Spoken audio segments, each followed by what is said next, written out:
أعوذ بالله من الشيطان الرجيم. بسم الله الرحمن الرحيم.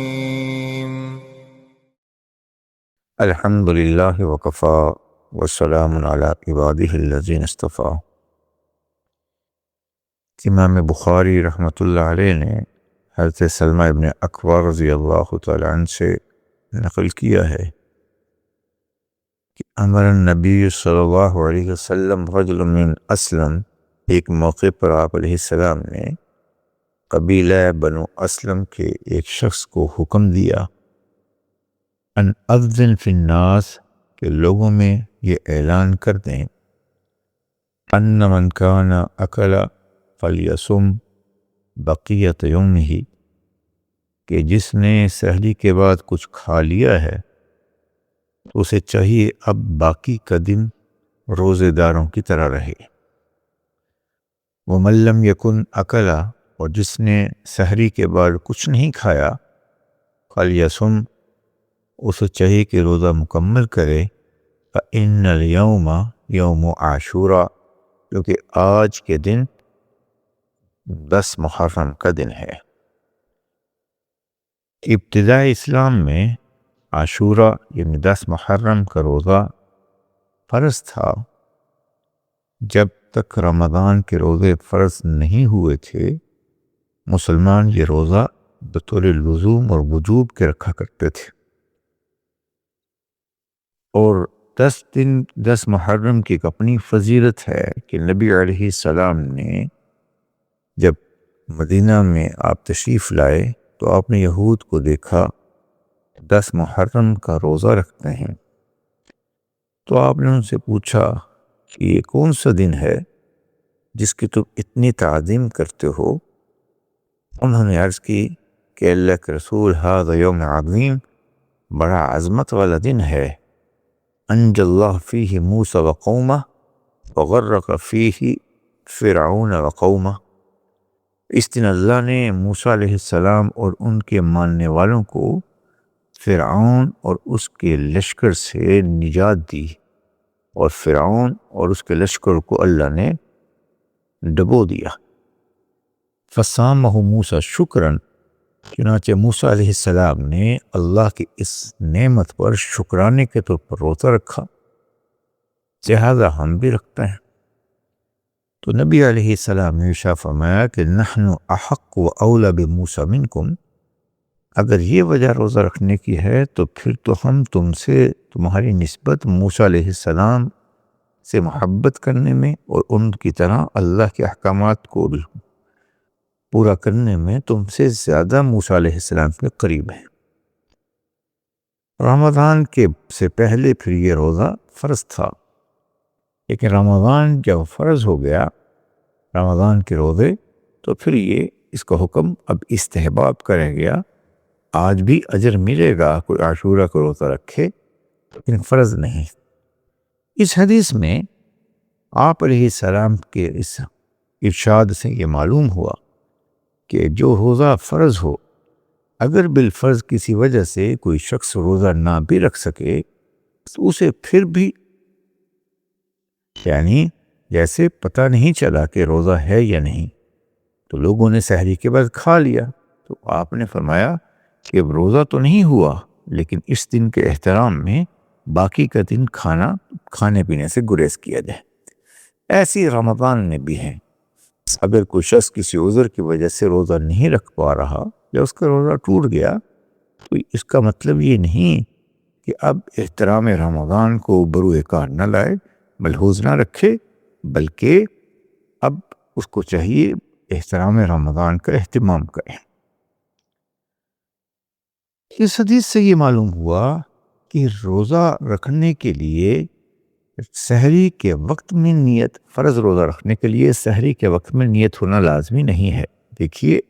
نبی علیہ السلام نے ارشاد فرمایا کہ جس نے ابھی تک سحری کے بعد کھایا پیا کچھ نہیں تو اسے چاہیے روزہ رکھ لے، نیت اب کر لے، یہ روزہ معتبر ہوگا۔ ایسے ہی امام ابو داود نے حضرت عائشہ صدیقہ رضی اللہ تعالی عنہ سے اللہ کے رسول صلی اللہ علیہ وسلم کا ارشاد نقل کیا ہے اور عمل نقل کیا ہے کہ اذ کان نبی صلی اللہ علیہ وسلم اذا دخل علیہ، کہ آپ علیہ السلام جب کبھی میرے حجرہ میں تشریف لاتے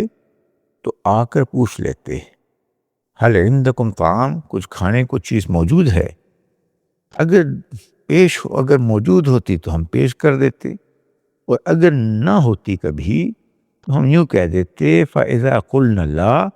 گھر میں موجود کچھ نہیں ہے کھانے کے لیے، تو آپ فرماتے تھے اچھا انی صائم، تو پھر ٹھیک ہے ہم روزہ ہی رکھ لیتے ہیں۔ یہ نفلی روزہ تھا۔ اس حدیث کی بنیاد پر کہ آدمی نفلی روزہ کب تک رکھے، اس کی نیت کب تک کر سکتا ہے، اور پہلے فرض روزہ جو عاشورہ اس کی بھی، اور آج کے دور میں رمضان کی بھی، تو اس کے لیے صورت یہ علماء نے لکھا ہے کہ کم از کم آدھا دن، یعنی اگر 12 گھنٹے کا روزہ ہے تو 7 گھنٹے تو نیت کے ساتھ گزریں، کیونکہ اکثر وقت اس کا روزے کی نیت سے روزہ میں گزرے۔ تو اگر بالفرض 12 گھنٹے کا روزہ ہو تو بالفرض 6 بجے روزہ انتہائی سحر ہوتی ہو اور شام 6 بجے روزہ افطار ہوتا تو 12 گھنٹے کا روزہ ہوا، تو پھر اس کا مطلب یہ ہوا کہ 5 گھنٹے، مثلاً 6 بجے بند ہوتا ہے تو 5 گھنٹے اس میں 6 اور 5 11 بجے تک اگر کسی نیت کر بھی لی تو انشاءاللہ اس کا روزہ معتبر ہوگا، بشرطے کہ بھول گیا تھا نیت کرنا، یا کوئی ایسی مجبوری پیش آئی جس کی وجہ سے اس وقت میں نیت نہ کر سکا۔ جیسے اگر کسی شخص کو کوئی ڈاکٹر، دانتوں والے ڈاکٹر کے پاس چیک اپ کروانا ہے اور یہ اندیشہ ہے کہ چیک کرواتے ہوئے کوئی چیز، ذرات وغیرہ دانت کے یا پانی حلق سے نیچے اتر جائے گا، تو اس وقت میں سحری تو کر لے، روزے کی نیت نہ کرے۔ ڈاکٹر کو چیک اپ کرائے، بالکل 9 بجے کی اپائنٹمنٹ ہے، ڈاکٹر نے چیک کر لیا اور حلق سے کچھ نہیں اترا، تو اب 9 ساڑھے 9 بجے روزے کی نیت کر لے کہ میرا روزہ ہے اور میں رمضان کا روزہ رکھ رہا ہوں، یا میں نفلی روزہ رکھنا ہے تو رکھ لے۔ اور اگر حلق سے کچھ نیچے اتر گیا تو اس ٹائم تک چونکہ روزے کی نیت تھی نہیں، تو اس سے اس کو یعنی روزہ نہیں ٹوٹا اس کا، کیونکہ تھا ہی نہیں روزہ۔ اس سے یہ بھی معلوم ہوا کہ یہ جو نیت، کچھ لوگ روزے کی نیت پر اعتراض کرتے ہیں کہ یہ جو نیت کرنے والے نے نیت کروائی کہ وہ بِصَوْمِ غَدٍ نَوَيْتُ مِنْ شَهْرِ رمضان، کہ کل کے روزے کی نیت کرتا ہوں، تو یہ مسئلہ اصولی طور پر سمجھنا چاہیے کہ روزے کی نیت کرنا تو لازم ہے، کوئی خاص، کیونکہ نیت دل کے ارادے کا نام ہے،